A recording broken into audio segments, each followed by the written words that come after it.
Le code du numérique, notamment au Bénin, vise à sécuriser les transactions électroniques, protéger les données personnelles et encadrer les usages en ligne, renforçant la confiance des utilisateurs et investisseurs. Et il harmonise les tests dispersés, facilite la dématérialisation et instaure des sanctions contre la cybercriminalité. La loi 2017-20 du 20 avril 2018 réglemente ces activités numériques, mais certaines dispositions sont jugées restrictives par les organisations de la défense des droits de l'homme.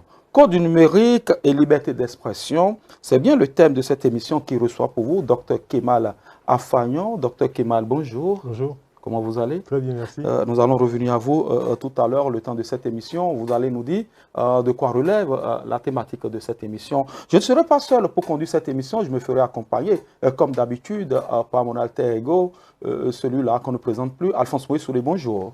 Landry, bonjour à vous, bonjour à notre invité, bonjour à tous ceux qui prennent la peine de nous suivre et de nous faire leurs commentaires. Oui, par rapport à ces commentaires, nous en recevons beaucoup. On reçoit des mots d'encouragement, mais on reçoit aussi des critiques. Ne sont pas conseils critiques. Nous les acceptons pourvu que cela nous permette et cela permette à ceux qui nous suivent de pouvoir se faire une idée des opinions que nous laissons passer sur ce plateau. Vous avez certainement dans la dynamique de ce que nous faisons, Alphonse Moïse Soulé, vous avez une grogne ce matin? Oui, c'est une grogne qui sera suivie d'un coup de cœur. Qu'il vous souvienne que le 13 décembre 2017, il y a une note de service qui interdisait le renvoi des apprenants en pleine composition.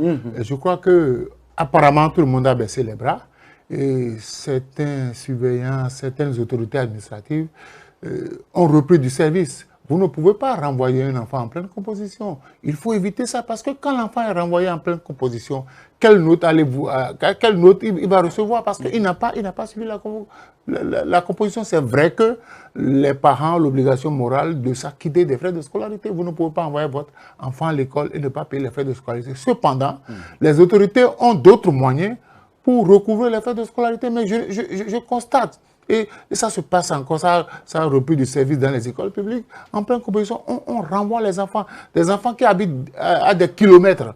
Et quand ils vont prendre le téléphone, le temps d'appeler les parents, la composition est finie. Quelle note va-t-on donner à l'enfant en fin de trimestre? Et je voudrais, parce que c'est la période, nous nous acheminons vers la fin de l'année scolaire, ceux qui n'ont pas pu recouvrir les scolarités, on n'a pas le droit de renvoyer un enfant en pleine composition. Nous avons d'autres moyens. Il y a d'autres moyens, par exemple, en fin d'année, si l'enfant n'a pas fini de solder sa scolarité, vous pouvez garder son bulletin. L'enfant a besoin d'un certificat de scolarité, vous pouvez ne pas lui délivrer, mais interdire à un enfant, renvoyer un enfant en pleine composition, d'abord il y a un choc psychologique, parce que ce n'est pas l'enfant qui paie de lui-même la scolarité, c'est un parent qui paie. Donc je voudrais que les autorités reviennent sur cette note de service-là et sensibilisent les directeurs, les comptables, les censeurs, les surveillants généraux pour leur dire, vous avez d'autres moyens pour récupérer les sous. Mais quand vous renvoyez un enfant en pleine composition, ce n'est pas évident que l'enfant rentre, vous les voyez traîner dans les rues. Donc je voudrais que l'État puisse prendre ses responsabilités, si possible punir. Bon, on a déjà réglé le problème des frais de dossier. Vous savez, en temps, quand les enfants n'ont pas soldé la scolarité, on ne présentait pas le dossier pour l'examen, ça a été déjà réglé. Mais qu'on cesse de renvoyer les enfants, qu'on appelle, pendant les compositions par les devoirs, c'est un peu inhumain, quoi. Dr Kemal, on vous soumettra peut-être à cet exercice-là aussi. Par rapport à la grogne de Alphonse Moïse Soulé, vous êtes certainement parent d'élèves. Quelle est votre approche de la question? Je pense aussi que c'est pratiquement criminel de renvoyer un enfant en pleine composition parce que c'est une période qui permet d'évaluer les compétences de cet enfant et dans le meilleur des cas, cet enfant est en mesure, après ses compositions, de passer en année supérieure. Donc le priver de cette chance, en fait, c'est remettre en cause en fait, tout un travail qui a été effectué durant l'année scolaire. Est-ce que le fait que la scolarité n'ait pas été payée est la faute de cet enfant? Non. Et comme le disait M. Soudé, effectivement, il y a d'autres moyens de pression qui existent en fait et qu'on peut utiliser pour parvenir à recouvrir, par exemple, les frais de scolarité, au lieu de punir en fait un enfant en l'empêchant de composer. parce que c'est peut-être un enfant qui a des chances d'aller loin et quand ce genre d'incident se produit, psychologiquement, ça peut créer des chocs, ça peut créer des blocages qui peuvent être préjudiciables dans son avenir académique. Merci bien, je crois que c'est important ce qu'on est en train de dire sur ce plateau et je souscris à ce que vous avez dit. Et pour moi, il y a même des dommages collatéraux hein, au-delà de ce renvoi-là. Bon, c'est vrai, les écoles, c'est surtout dans les écoles privées, dans les collèges privés que cela se passe. Mais si je suppose un enfant que c'est une jeune fille, en classe de 4e, en classe de 3e, seconde ou première, qui a été renvoyée, le temps du renvoi et le temps que les parents peut-être soient informés, parce que la fille peut ne pas informer les parents là à l'instant.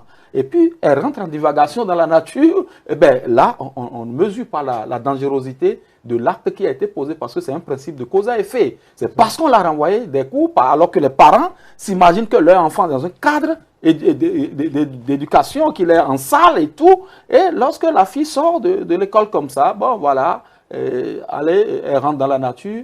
Ce qui vient après, c'est une situation bien fâcheuse qui se présente après pour les parents, mais on ne situe plus la responsabilité de cette façon. Je crois que, comme le dirait l'autre, ceux qui ont des oreilles pour entendre ont entendu la grogne de Alphonse. Ceux qui ont un cœur pour comprendre comprendront forcément le message. Moi, aujourd'hui, je n'ai pas de grogne, mais bon, voilà, ça viendra, Alphonse. Oui, il n'en manque pas, vous en avez encore. Non, c'est l'autre réalité, oui, allons-y. C'est que quand vous renvoyez l'enfant, alors qu'il devait se trouver à l'école, les cas d'accident, qui va les gérer? Ah oui, c'est ça, les dommages collatéraux. Les cas d'accident, qui va les gérer? Et l'autre chose qui est en train d'aggraver la situation, il y a des parents qui pensent que leurs enfants sont suffisamment grands. Vous remettez les frais de scolarité à votre garçon, à votre fille, vous avez l'obligation de lui réclamer le reçu. Parce qu'on s'est rendu compte qu'il y a des parents qui remettent les frais de scolarité à leurs enfants et le parent oublie de demander le reçu. Quand on a renvoyé l'enfant, c'est là qu'on se rend compte que le parent avait déjà envoyé l'enfant, mais le garçon n'a pas payé, il a dilapidé les sous. Donc je voudrais que les parents évitent. Les enfants d'aujourd'hui, jusqu'en classe de terminale, c'est 15 ans, 16 ans. Il y a des exceptions, mais vous ne pouvez pas remettre l'argent à votre enfant et ne pas lui réclamer le reçu. L'enfant profite de cette faille-là pour gérer l'argent des parents. Et comme ils disent, il va tourner d'abord. Le temps que c'est pas facile aujourd'hui de se faire de l'argent. Moi, je ne sais pas qu'est-ce qui peut empêcher les parents de se chiner pour chercher, trouver l'argent. La scolarité d'un enfant est de ne pas pouvoir avoir le temps d'aller payer cette scolarité soi-même et de se rassurer que ce problème est réglé une fois pour deux mois. Donc je crois que c'est une question essentielle par rapport à l'éducation, par rapport à l'école. On va peut-être y revenir plus tard dans un débat un peu plus large. Nous allons faire juste un tour du côté de la régie et on revient juste après. Speedline TV désormais très proche de vous. Pour vos réalisations et diffusion de spots publicitaires, publics reportages, couverture médiatique, émissions, communiquées, avec Speedline TV, c'est presque gratuit. Vous avez des meilleurs prix. Pour tous vos produits et services, nous vous offrons des espaces publicitaires à travers nos émissions, nos feuilletons et séries. Profitez de notre période promotionnelle pour atteindre vos clients partout sur le territoire national, partout en Afrique et dans le monde entier. Avec Speedline TV, votre visibilité est assurée. Speedline TV est situé à Akpapa, au téléphone 99 00 84 49. Speedline TV, votre télé. Et voilà, mesdames et messieurs, vous avez compris, nous sommes de retour sur ce plateau. Code du numérique et liberté d'expression est bien le thème de cette émission. Et comme je le disais à l'entame de cette émission, nous allons recevoir pour vous Dr Kemal Afagnon. Il est le responsable de la section de l'Afrique de l'Ouest de l'ONG Internet sans frontières. Dr Afagnon, à nouveau bonjour. Bonjour. Bienvenue dans notre studio. C'est la toute première fois que vous venez dans ce studio. Exact. Ça vous fait plaisir. Très ravi de découvrir les studios de Speedline TV. Très content de me retrouver parmi vous sur le plateau. Ouais. Merci bien. Nous allons rentrer dans le vif du sujet tout de suite avec Alphonse Moïsoudé qui prend la main pour la première question. Alphonse. Oui, docteur Afagnon, le 5 novembre 2024, vous avez été reçu par le président de l'Assemblée nationale afin que vous puissiez discuter du renforcement de la coopération qui vous lie à l'Assemblée nationale. 2 ans pratiquement après. Quel bilan faisons-nous? Le bilan, on va dire qu'il est un peu mitigé parce que, effectivement, nous avons été, en fait, j'ai été reçu par le président de l'Assemblée nationale de la 9e législature. Et à l'occasion de cette visite, c'était dans un premier temps de le remercier d'avoir facilité donc, notre collaboration avec le Parlement dans le cadre des activités. C'est bien le président Vlavono, lui? C'est bien lui, c'est tout à fait lui, ouais. C'est tout à fait lui. Donc, nous étions assis, nous avons discuté. Dans un premier temps, il était question de lui présenter, en fait, notre participation aux travaux préparatoires de l'examen périodique universel. C'est un mécanisme des Nations Unies qui permet à des organisations de la société civile de prendre part à une sorte de débat, en fait, qui permet à l'État d'exposer la situation, le bilan des droits humains dans son pays. Donc, nous avons passé en revue la situation des droits humains dans l'espace numérique au Bénin.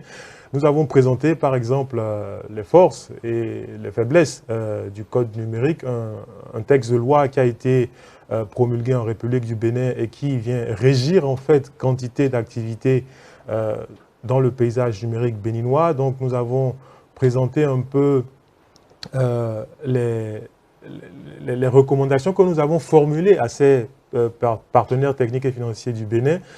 Et ce qui était important et que nous avons souligné au président Vlavono, c'est que après ce travail avec les 5 missions diplomatiques dont je viens de parler, nous avons reçu le jour de l'examen du Bénin le soutien de près d'une vingtaine de missions diplomatiques. Donc 20 pays se sont inspirés des recommandations que nous avons formulées. Donc dans un premier temps, sur la question de la liberté d'expression et sur les droits numériques au Bénin pour formuler des recommandations au Bénin. Et parmi ces recommandations, le Bénin en a accepté 5, donc accepté de mettre en pratique 5. Et dans le cadre du mécanisme de l'examen périodique universel, quand un État examiné accepte de mettre en pratique ces recommandations, il s'engage politiquement à tout mettre en œuvre pour que cela soit le cas. Donc c'était un peu l'objet de cette visite auprès du président Vlavono, donc lui présenter un peu ce contexte général, mais aussi demander son soutien législatif. Donc c'est ce qui nous a amené à retourner plusieurs fois au Parlement, à plusieurs reprises, à être en relation avec aussi bien les députés que l'administration parlementaire. Mais il faut dire que, comme je le disais, le bilan est quelque peu mitigé puisque la 9e législature a récemment clôturé ses travaux. Et malgré le fait que la relecture du code du numérique était annoncée dans un premier temps pour la première session ordinaire, malgré le fait qu'elle a été annoncée à nouveau pour la 2e session ordinaire, et qu'entre-temps, le gouvernement, dans le courant du mois de juillet 2025, avait pris 8 décrets d'application du code du numérique, le débat reste entier, la relecture n'a jamais eu lieu. Mais je voudrais déjà vous poser une question qui me taraude dans l'esprit là. ONG Internet sans frontières, c'est quoi? Internet sans frontières, c'est un groupe d'organisations en fait qui milite pour la défense des droits humains dans le contexte numérique. Donc Internet sans frontières s'est fait connaître par exemple de façon pratique par rapport à la question des coupures Internet qui explosent un peu partout sur le continent africain. Donc on sait qu'à l'approche des élections, par exemple, Internet est fréquemment coupé dans les pays africains pour diverses raisons. On sait que les acteurs politiques sont impliqués dans ce genre de situation, qu'ils travaillent main dans la main avec certains fournisseurs d'accès à Internet, ce qui vient limiter les possibilités d'expression, de pluralité d'opinion dans les champs informationnels africains. Donc c'est un peu ce genre de thématique qui constitue le cheval de bataille d'Internet sans frontières. Donc, à côté, par exemple, des coupures Internet au clan Nassis, on s'est aussi mobilisé, par exemple, pour la relecture du code du numérique. Et c'est entre autres, des missions que nous nous assignons, en fait, oui. Mais pourquoi un code du numérique? Un code du numérique parce que dans la vie, il faut des lois. Il faut des lois pour régir la société. Donc, c'est important d'avoir des lois. Sinon, ça ressemblerait un peu au Far West. À un champ de patates. À un champ de patates, pour reprendre votre expression. Voilà. Donc, un code du numérique, c'est important. Surtout quand on voit la vision qui anime les autorités politiques qui sont en place actuellement au Bénin. Des autorités politiques qui ont essayé de moderniser l'administration du mieux qu'ils peuvent, qui ont essayé de dématérialiser quantité de services, digitaliser, voilà. Et comme vous le disiez à l'entame de votre propos, donc il y a des axes plus ou moins prioritaires qu'ils ont essayé de mettre en avant à travers cette numérisation. En plus, le Bénin se rêve un peu de devenir le hub technologique dans la sous-région ouest africaine. Ouais. Donc tout ça fait qu'il est important d'avoir un code du numérique.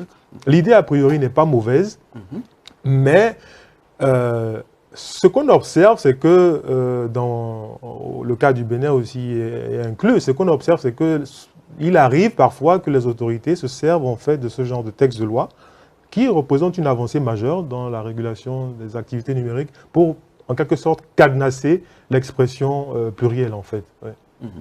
Alphonse? Oui, après avoir lu le code, qu'est-ce que vous reprochez en réalité à ce code-là et quels sont les articles incriminés dans ce code?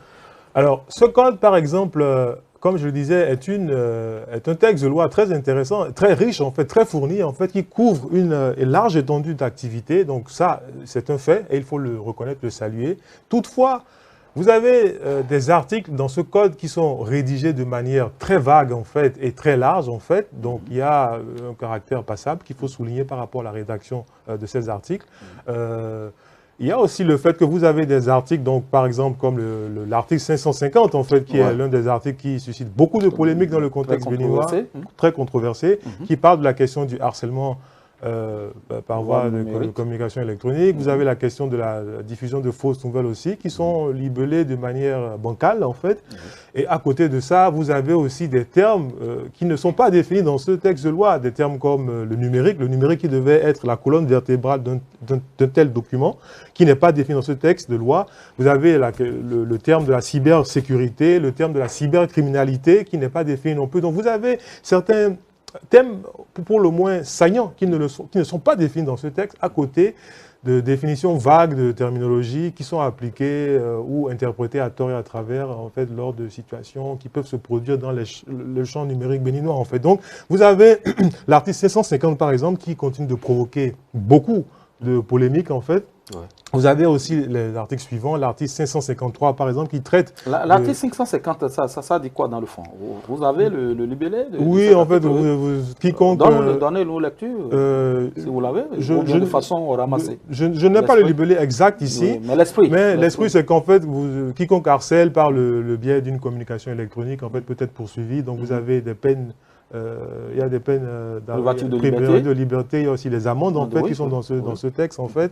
Et donc en fait ça dit, donc quiconque initie une communication électronique, j'ai un petit libellé en fait.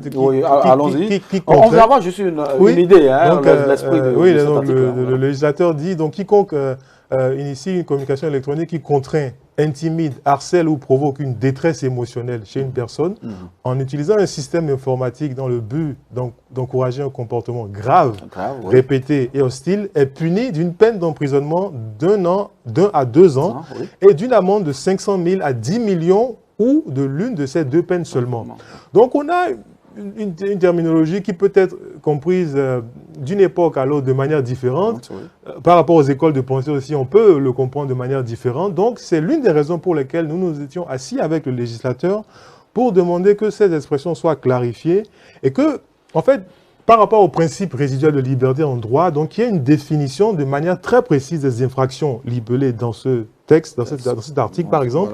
Voilà. Donc infraction de la diffusion de fausses nouvelles, harcèlement par le biais de communication électronique, de sorte que dès l'instant qu'un citoyen qui par exemple émet une opinion ou un jugement de valeur, même acerbe ou critique, et qui ne rentre pas dans les clous tels que définis par le législateur, donc automatiquement le principe de liberté s'applique en fait à cette personne. Voilà. Parce qu'on a une interprétation très large qui est faite et donc c'est ce qui conduit aujourd'hui à une vague d'interpellations, d'arrestations en fait qui continue d'émouvoir aussi bien sur le plan national que sur le plan international.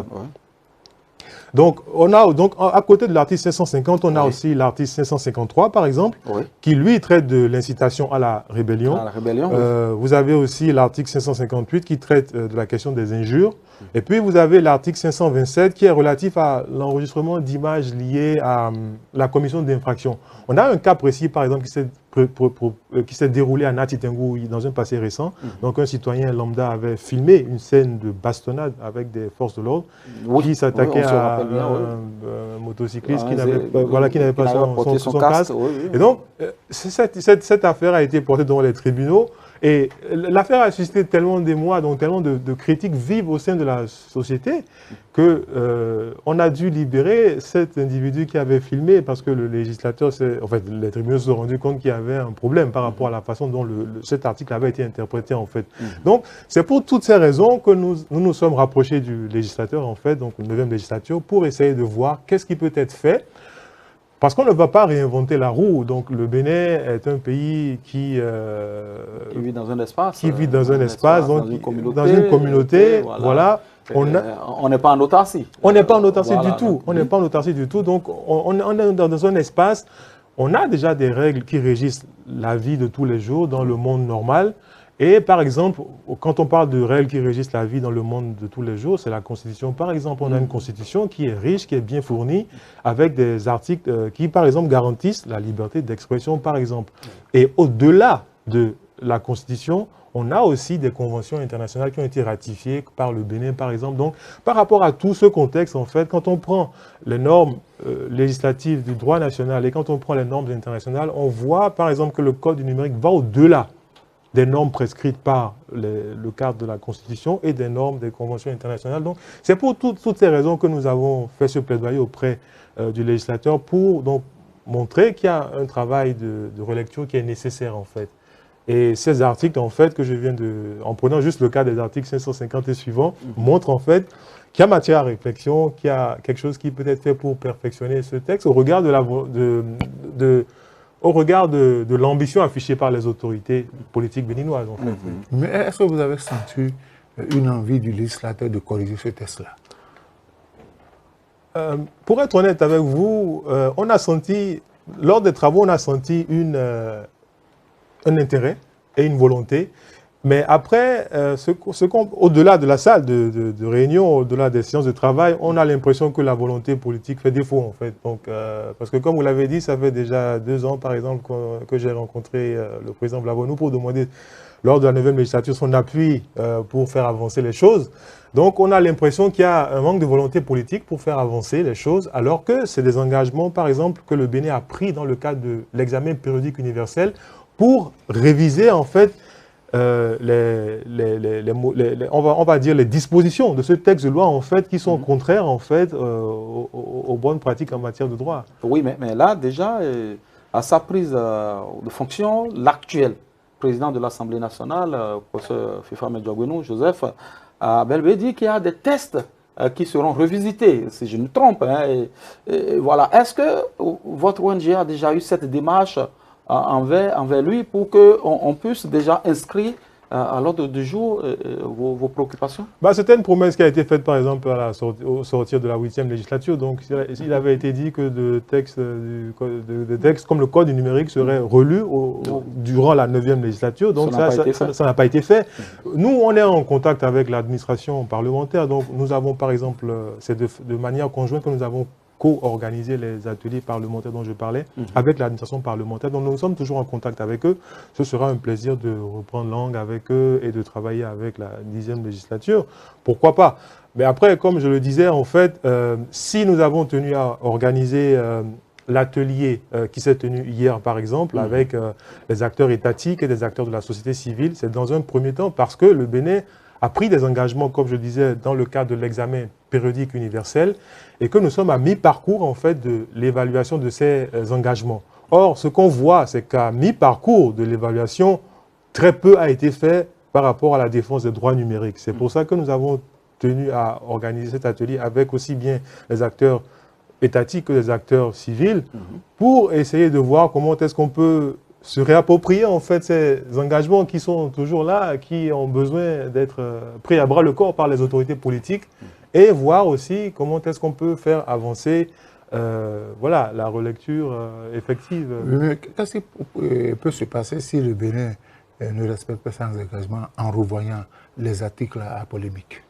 Je pense qu'il y a des partenaires techniques, il y a des partenaires techniques et des partenaires financiers qui pourraient peut-être avoir des désaccords avec le Bénin, parce que c'est des dispositions qui ont été négociées dans le cadre d'un mécanisme international, en fait, avec des partenaires qui appuient des secteurs stratégiques, en fait, dans la politique de développement du Bénin. Je me rappelle par exemple que j'avais discuté avec un ambassadeur d'un pays qui a de très bonnes relations avec le Bénin lors de l'examen périodique universel du Bénin, donc, qui m'avait dit qu'ils étaient très actifs dans l'appui de quantité de services, de quantité de secteurs du Bénin. Et donc, il peut arriver peut-être qu'il y ait des désaccords, il peut arriver peut-être aussi qu'il y ait des pénalités, que ce type d'attitude des autorités béninoises pourrait engendrer. D'autant plus que les questions qui ont été relevées lors du 4e cycle, en fait, vont faire l'objet d'un débat plus intense, plus ciblé à l'occasion de l'examen à venir. Donc, le Bénin se mettrait dans une posture difficile si les choses n'allaient pas dans le bon sens par rapport aux engagements pris. D'accord. Je crois que nous n'allons pas, le Bénin ne va pas se permettre d'être en désaccord avec les partenaires techniques et financiers. Tout à l'heure, vous allez nous dire quel est le sens que vous donnez à votre combat. Mais avant, nous allons faire un tour du côté de la régie. On va suivre le rendu de votre séminaire et on va revenir juste après. Renforcer les résultats obtenus en matière de défense des droits numériques au Bénin grâce à l'examen périodique universel, c'est l'idéal autour duquel se sont réunis ce jeudi 12 mars 2026 acteurs étatiques, experts, praticiens du droit, journalistes, blogueurs et acteurs de la société civile au Champ d'Oiseaux à Cotonou. Cet atelier, co-organisé par Internet sans frontières et l'Union des professionnels des médias du Bénin UPMB, a permis de passer en revue des recommandations issues des travaux à l'international acceptées par l'État béninois. Il était question d'identifier les plus pertinentes en phase avec les réalités du pays. Le Bénin a accepté des recommandations dans le cadre du mécanisme de l'examen périodique universel. Donc pour nous, il était question à mi-parcours d'organiser cette concertation avec l'Union des professionnels des médias du Bénin pour, dans un premier temps, montrer en fait les différentes démarches que nous avons réalisées au niveau d'Internet sans frontières dans le cadre de ce mécanisme. Il était question aussi donc d'exposer les recommandations qui ont été acceptées par le Bénin dans le cadre de ce mécanisme et faciliter une appropriation de ces recommandations acceptées par les différents acteurs qui se sont retrouvés ici dans cette salle aujourd'hui. Donc c'est cette confrontation des idées en fait qui nous a permis donc de faciliter cette appropriation des recommandations acceptées d'une part, mais aussi de voir de quelle manière on peut renforcer le suivi en fait de ces recommandations qui ont été acceptées au niveau de la société civile et profiter également pour renforcer le plaidoyer stratégique que nous avons engagé depuis quelques années déjà, qui a conduit Internet sans frontières par exemple à organiser 2 ateliers parlementaires qui ont permis de déboucher sur le 3e atelier que nous avons organisé aujourd'hui. Ces assises de Cotonou ont également permis de faire une étude juxtaposée des codes du numérique et celui de l'information et de la communication. L'UPMB et l'ARAC appellent à une prise de conscience sur l'utilité du numérique. Il faut forcément aujourd'hui que le code du numérique qui est en cause aujourd'hui, notamment les articles 650 et suivants, c'est le choix de beaucoup de nous soit révisé, mais dans le même temps, quelle est la responsabilité que nous avons en nous-mêmes journalistes en faisant notre métier pour ne pas aller sur ces plans de bande. Donc, nous devons savoir raison garder sur une certaine chose. Il faut bien que les confrères fassent la différence et sachent que lorsque le journaliste va publier sur les réseaux sociaux, il n'a plus la couverture du code de l'information et de la communication et donc il ne publie plus en tant que professionnel des médias. Et c'est cette démarcation-là que nous avons toujours souhaité que les confrères fassent. Quant aux représentants du Centre national d'investigation numérique CENIN et de l'Autorité de protection des données personnelles APDP, liberté de presse doit rimer avec un sens élevé de la responsabilité. Quand vous écrivez, journaliste que vous êtes, ce que j'écris, est-ce que ça fait du bien à mon prochain? Même si ce que je dis est vrai, quelles peuvent en être les conséquences? Parce que cela n'arrive pas qu'aux autres. Ça peut vous arriver aussi. On peut écrire des choses contre vous. On peut vous calomnier. On peut vous diffamer. Mais si vous aviez pris l'habitude de dire que parce que vous êtes journaliste, vous avez le droit de tout dire et que cela vous arrivait, qu'est-ce que vous allez dire? Dès lors que vous sortez de votre matrice de journaliste, de votre profession de journaliste, et vous vous comportez comme M. Landa, vous allez publier sur votre page Facebook, dans votre groupe WhatsApp. Ces groupes n'ont jamais reçu une autorisation de la HAC pour émettre en tant que média. En ce moment-là, vous ne pouvez pas arguer de votre qualité de journaliste pour demander qu'on vous applique les dispositions du Code de l'information et de la communication. Parce que vous avez agi en dehors du cadre légal. Cet atelier est le 3e d'une série qui permettra d'asseoir les bases d'une utilisation judicieuse du numérique pour le bien-être de tous et par ricochet, le développement du Bénin. Voilà, c'était le compte rendu avec la rédaction de Speedline TV. On dit merci à Romaric Dossa qui était à la commande de cette réalisation. Nous sommes de retour sur ce plateau. Docteur Kemal Fayon, vous avez suivi, on a vu beaucoup de confrères, on a entendu beaucoup de choses se dire. Moi, j'ai déjà juste une petite question. Avant que vous ne veniez sur le sens que vous donnez à votre combat, dites-nous, là, en situation plateau, selon vous, quelle est la différence entre le code de l'information et le code du numérique? Oui, le code de l'information, en fait, ce code en fait qui avait déjà dépénalisé les délits de presse en fait et qui régit en fait les activités de la presse en République du Bénin. Et donc, c'est après cette avancée majeure concernant la dépénalisation que le code du numérique est intervenu. Et ce code, en fait, quand il est intervenu, il est venu remettre sur la table la question de la pénalisation, donc, la privation de liberté. La privation de liberté. Donc c'est un recul en fait. On peut qualifier cette situation de recul en fait. Et aux normes, encore une fois, en se basant sur les normes de droit national et les normes de droit international, en fait, ce n'est pas possible en fait. Ce n'est pas possible de garder en fait ces articles dont on a parlé précédemment en fait avec ces peines en fait, ces peines d'amende et ces peines privatives en fait de liberté telles qu'elles sont rédigées dans le texte en fait. Donc c'est un peu le sens aussi de notre combat pour répondre à votre question. Ah déjà, oui. Voilà, allons-y. C'est le sens de notre combat pour répondre à votre question. Parce qu'aujourd'hui, il est regrettable de dire en fait qu'on assiste à une sorte d'ingénierie juridique en fait, qui permet de mettre en œuvre ce type de texte en fait, et des textes en fait de loi qui vont bien au-delà du cadre légal requis par le droit national et les normes internationales.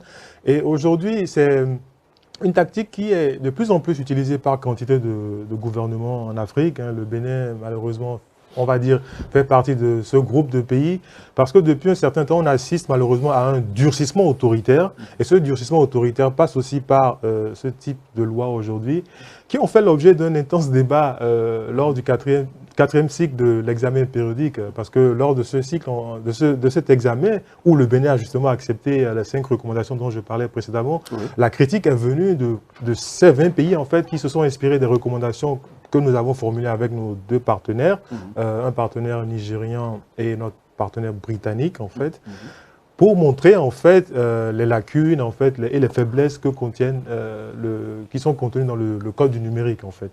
Oui, Alphonse Moïsoulé, vous êtes là en tant que journaliste pour administrer un questionnaire à l'invité. Mais moi, je voudrais déjà, puisque vous êtes un professionnel des médias, vous avez si tant d'années d'expérience, vous avez pratiqué le code de l'information, aujourd'hui le code du numérique. Je voudrais me permettre de vous, d'avoir votre opinion aussi sur ce rendu, sur ce reportage. On a vu beaucoup d'hommes des médias parler, ou le président de l'UPMB parler. On a entendu le représentant du CENI parler, on a entendu beaucoup de gens, les gens de la RAC parler et tout. Mais dites-moi, quelle est la lecture que vous faites, pas forcément de ce reportage, mais de ce contexte dans lequel nous nous retrouvons, où on pense qu'aujourd'hui, nous pensons fortement que ce code numérique est bien au-dessus du code de l'information, si mes interprétations ne sont pas fausses. Vous savez, le représentant du CENI disait que les groupes WhatsApp n'ont reçu aucune autorisation de la RAC. Donc, du coup, le journaliste qui publie là n'est pas protégé. Et là, ça crée une démarcation. C'est-à-dire que quand vous mettez une information sur les réseaux sociaux, c'est déjà la place publique. Tout le monde est informé parce que dans un journal, il faut savoir lire, il faut d'abord avoir les moyens d'acheter le journal pour découvrir l'information. Mais sur les réseaux sociaux, tout le monde peut lire et toutes les interprétations possibles sont faites. Et là, vous devez répondre de l'acte. Donc, vous n'avez pas écrit dans le cadre de l'exercice de votre profession de journaliste, parce qu'aucun groupe de WhatsApp dans de l'utilisation de la hack et que même les journaux ne font pas de débat sur leur fora. Donc là, vous avez quitté le cadre, vous êtes venu dans le cadre public. Mais je dis la difficulté que ça pose. Il faut être très futé pour pouvoir faire la démarcation. Il faut être très futé pour pouvoir faire la démarcation. Et ça fait que beaucoup aujourd'hui, quand ils ont fait les investigations, ils ne peuvent pas les reverser sur les réseaux sociaux de peur que cet article-là ne leur soit appliqué. Donc il y a une certaine restriction. Est-ce qu'on veut empêcher les gens de faire de l'investigation? Parce qu'aujourd'hui, quand on fait de l'investigation à travers les réseaux sociaux, vous pouvez exposer les faits. Mais malheureusement, si vous le faites, vous le tombez sur le coup de la loi et on va vous déposer. Donc voilà un peu les difficultés. Beaucoup n'ont pas compris, mais la plupart des confrères ont compris. Vous allez constater que même dans les groupes WhatsApp, il y a des confrères qui se refusent de faire le moindre commentaire. Quelle que soit l'information qui vient, ils disent, moi je ne vais pas écrire parce que je ne sais pas qui me cherche pour que je puisse écrire une phrase. Vous savez que des gens écrivent une seule phrase sur les réseaux sociaux se sont retrouvés en prison.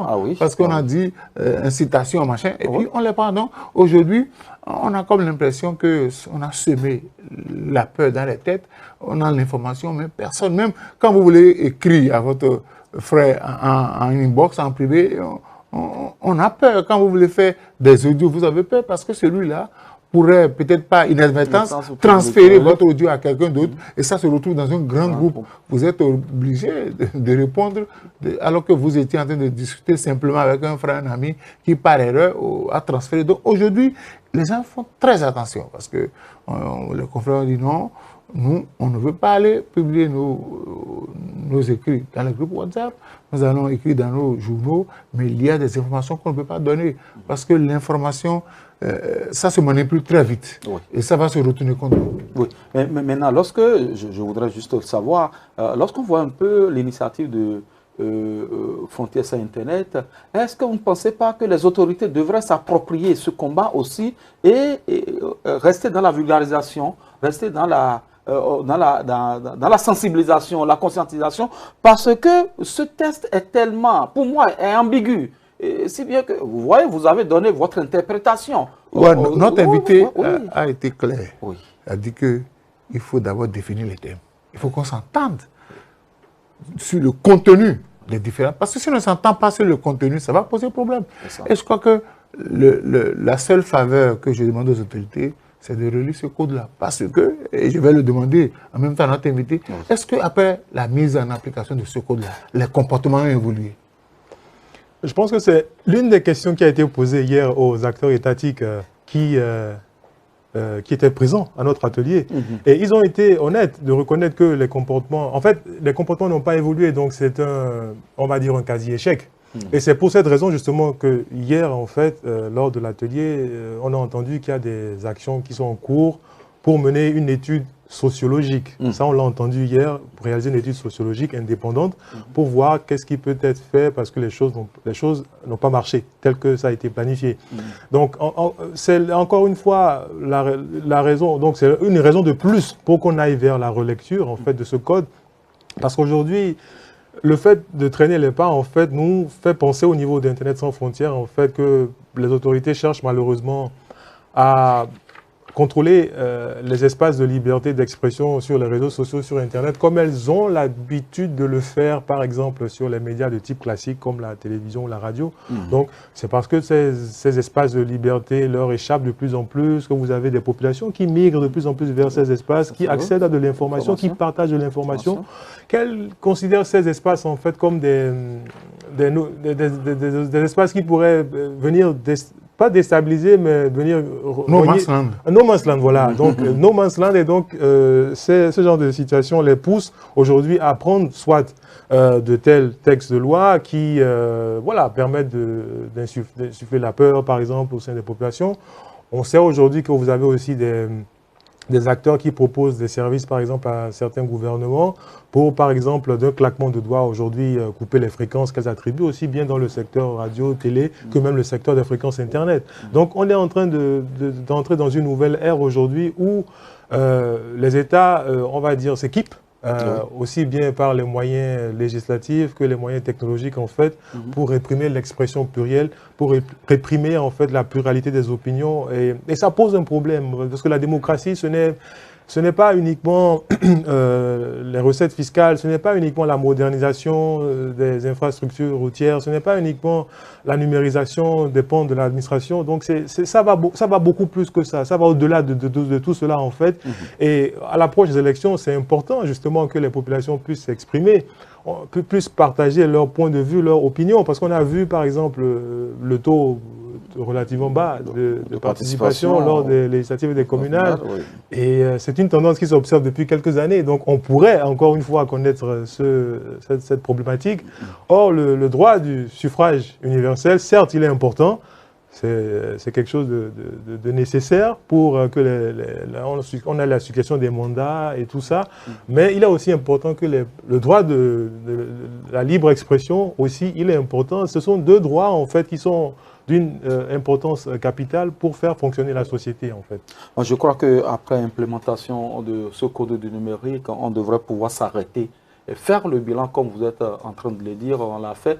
Les autorités doivent avoir fait ce bilan aussi et s'il faut aller à cette relecture, il faut forcément y aller pour qu'on puisse corriger les coquilles.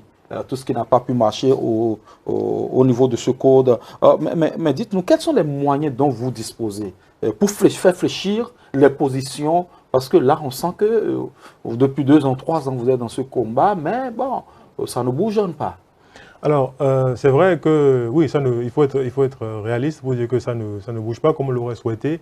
Donc, actuellement, ce que nous sommes en train de faire, c'est que très rapidement, avec notre partenaire, en fait, nous allons faire remonter les informations du tout dernier atelier que nous avons organisé. Nous allons aussi procéder à une analyse de la situation, en fait, la situation actuelle à l'approche des élections. Donc, avoir une discussion aussi avec notre partenaire, parce que il serait intéressant de continuer les discussions, par exemple au niveau du cadre des Nations Unies, pour continuer à faire pression. Donc cet atelier, par exemple, c'est un atelier qui vient à point nommé parce qu'on a eu à recueillir pas mal d'informations. Un atelier diagnostic. Oui, voilà, un diagnostic. Et avec ce diagnostic, on va pouvoir faire remonter beaucoup plus d'informations pour renforcer la pression au niveau international, en fait. Oui. Est-ce que ce code du numérique crée la peur dans la vie? Je pense qu'il crée de la peur, oui. Il crée de la peur, en fait. Je pense un peu de la peur. Je pense qu'il crée un peu trop de peur. Okay, un peu trop de peur. Je pense qu'il est un peu, pour utiliser une expression imagée, le code du numérique, je le vois un peu comme une sorte de toile d'araignée qui vient recouvrir, en fait, la libre expression dans le contexte béninois, sur les plateformes numériques. Malheureusement, ce n'est pas une toile d'araignée qui est, on va dire, qui est tissée avec de la soie. Ou du fil ordinaire, du fil doux. C'est une toile qui est tissée avec une sorte de barbelé, en fait. Et donc, non, tissée avec les articles de ce code. Oui, que j'assimile à du fil barbelé, en fait, qui est touchant, en fait, qui fait saigner la liberté d'expression. Et donc, c'est pour ça qu'il est important de vraiment aller, parce que le Bénin, en fait, avait, lors du 3e cycle, reçu des observations dans un premier temps concernant l'espace civique. Le 3e cycle est passé, rien n'avait été fait. On est allé vers le 4e cycle et ces recommandations avec le code du numérique et avec la situation sociopolitique ont refait surface. Lors du prochain cycle, ces observations feront l'objet d'un débat plus intense. Et aujourd'hui, le Bénin a été réélu au Conseil des droits de l'homme, par exemple. Et le Bénin montre en fait sa volonté de continuer à œuvrer pour le respect des droits de l'homme, à promouvoir ces idéaux. Et à côté, fait très peu pour mettre en pratique, par exemple, des recommandations qu'il a acceptées devant ses pairs, parce que c'est un organisme, en fait, c'est un mécanisme qui est piloté par les États pairs qui se font des recommandations. Bien sûr, les États qui sont évalués ne sont pas liés de façon légale aux observateurs, aux examinateurs, mais en termes de moralité et en termes de volonté politique, quand l'État accepte des recommandations par rapport à des situations critiques dans son pays concernant le respect des droits de l'homme, il s'engage politiquement à tout faire pour que ça change, pour que les choses évoluent. Mais malheureusement, en termes de bilan, les choses avancent très lentement, en fait, et c'est déplorable. Oui. Est-ce que vous pouvez nous rappeler quelques-unes de ces recommandations-là pour qu'on sache de quoi il est question? Oui, bien sûr. Donc, lors de l'examen, lors du 4e cycle, par exemple, le Bénin avait accepté 5 recommandations. Oui, donc, je vais commencer par la première, puisque c'est notre partenaire qui l'avait fait passer dans le pipeline. Donc, on a par exemple défendre le droit des journalistes à librement et sans crainte de représailles exercer leur profession. Donc ça, c'est une recommandation qui a été formulée par le Royaume de Grande-Bretagne et d'Irlande. On a aussi la Belgique, qui est un pays qui est très présent dans la coopération à plusieurs niveaux avec le Bénin, qui a formulé une recommandation concernant les droits numériques qui a été acceptée. C'est assurer le droit à la liberté d'expression, en particulier pour les journalistes, et garantir la liberté de réunion pacifique conformément au pacte international relatif aux droits civils et politiques. À côté, on a le Costa Rica, donc c'est un pays d'Amérique latine, puisqu'en fait, on a la représentation géographique voilà, totale aux Nations Unies. Donc, qui dit garantir la liberté d'expression et d'opinion et réformer le code numérique pour le rendre compatible avec ce droit. Et on a l'Italie qui a formulé cette recommandation, à savoir garantir le plein exercice des droits à la liberté d'expression, d'association et de réunion pacifique, ainsi que la protection des journalistes et des défenseurs des droits de l'homme contre les agressions. Enfin, on a l'Australie qui a formulé une recommandation qui a été acceptée aussi, donc à savoir examiner l'impact du code du numérique et du code électoral pour garantir la protection de la liberté d'expression et de la participation politique. Donc, on a quand même plusieurs recommandations qui touchent au code du numérique. On a des recommandations qui parlent aussi de la participation politique. Mais quand vous parlez de liberté d'expression, il y a une certaine responsabilité. Parce que, quelle devrait être? Parce qu'une chose est de réclamer la liberté d'expression, une chose est de respecter les principes et les normes de la société. Quelle est la responsabilité des journalistes dans ce qui pourrait arriver? Je pense que les journalistes sont conscients de plus en plus qu'ils ont une responsabilité. Donc quand on observe le paysage médiatique béninois, par exemple, on voit que les pratiques ont évolué, on voit qu'il y a une professionnalisation du secteur, on voit que les journalistes béninois sont de plus en plus formés, on voit qu'ils sont de plus en plus outillés. Et je pense que le problème est ailleurs. Je le vois plutôt sous l'angle de la confrontation politique, qui permet, par exemple, de recourir à ce type d'arsenal juridique pour peut-être brider la liberté d'expression. Et quand je vois, par exemple, qu'on est en train d'aller, par exemple, vers une sorte de trêve politique, par exemple, qui pourrait venir encore fragiliser davantage cette situation, ça interroge et ça pose un véritable problème de fond, en fait. Donc, je pense que c'est plutôt à ce niveau que se trouve le problème. Et quand vous voyez, par exemple, les personnes qui ont été interpellées ces derniers années, vous verrez qu'il y a une forte coloration politique par rapport à ce qu'on leur reproche, en fait. Donc, je pense que c'est plutôt là que se trouve le problème. Pourtant, en matière de gouvernance, on a besoin d'accepter les opinions contradictoires, les opinions contestataires. Est-ce que vous avez tenté un plaidoyer vers les partis politiques? Je pense qu'on a travaillé avec... les partis politiques directement, non. Les partis politiques directement, non. On a travaillé avec le législateur, en fait, mais c'est une idée intéressante qui pourrait effectivement venir renforcer de manière stratégique le plaidoyer que nous sommes en train de faire. C'est une idée intéressante. Moi, je pense qu'on pourrait le noter parce que les partis politiques, effectivement, sont en train d'aller... On a assisté tout dernièrement à une véritable réforme, donc il y a une réforme en profondeur du système partisan, du système de recomposition. Et il est peut-être un peu tôt de se prononcer par rapport à ce qui est en train de se jouer, mais je pense qu'effectivement, on pourrait aussi aller vers les partis politiques, inclure les partis politiques aussi sur la liste en fait, des cibles en fait, par rapport à ce travail de plaidoyer stratégique que nous menons. D'accord. Qu'est-ce qui est encore possible à faire pour rassurer nos compatriotes par rapport à ce code du numérique et par rapport à la liberté d'expression? Je pense qu'il y a beaucoup encore à faire. Il y a beaucoup de possibilités encore. Et c'est d'ailleurs pour ça que nous avons organisé l'atelier d'hier. Dans un premier temps, parce qu'il est important de continuer à parler de ce genre de problématiques. Il est important aussi d'essayer de trouver des voies, des mécanismes pour faciliter l'appropriation de ces recommandations, par exemple. Parce qu'on a entendu des choses, par exemple, de certains acteurs étatique, je peux comprendre qu'ils continuent d'être sur la position, on assiste à un durcissement de leur position. Donc je pense qu'il est, dans un premier temps, important de trouver les voies et moyens adéquats pour faciliter cette appropriation des recommandations, par exemple. Il est intéressant aussi pour nous de voir, en termes de possibilités, comment est-ce qu'on peut continuer à faire le suivi de ces recommandations, parce qu'on est à mi-parcours. Et c'est bien beau de d'accepter des recommandations, mais après, il faut faire quelque chose aussi pour mettre en pratique ces recommandations. Et donc, pour nous, c'est aussi un objectif, donc, à savoir trouver aussi les voies et moyens pour continuer à faire le suivi, continuer à mettre la pression sur les autorités en leur rappelant qu'elles ont pris ces engagements. Et aussi, voir aussi, à notre niveau, quelles sont les forces et les faiblesses de notre turbo pour essayer de continuer à avancer. Pour gagner aussi des batailles. Parce que oui, c'est un combat de longue haleine en fait, avec des hauts et des bas. Mais comme je disais, il y a beaucoup de possibilités pour aller de l'avant et pour atteindre des objectifs. Merci beaucoup, Dr Kemal Afagnon. Nous sommes pratiquement à la fin de cette émission. On va faire un tour du côté de la régie. On va venir pour le mot de fin.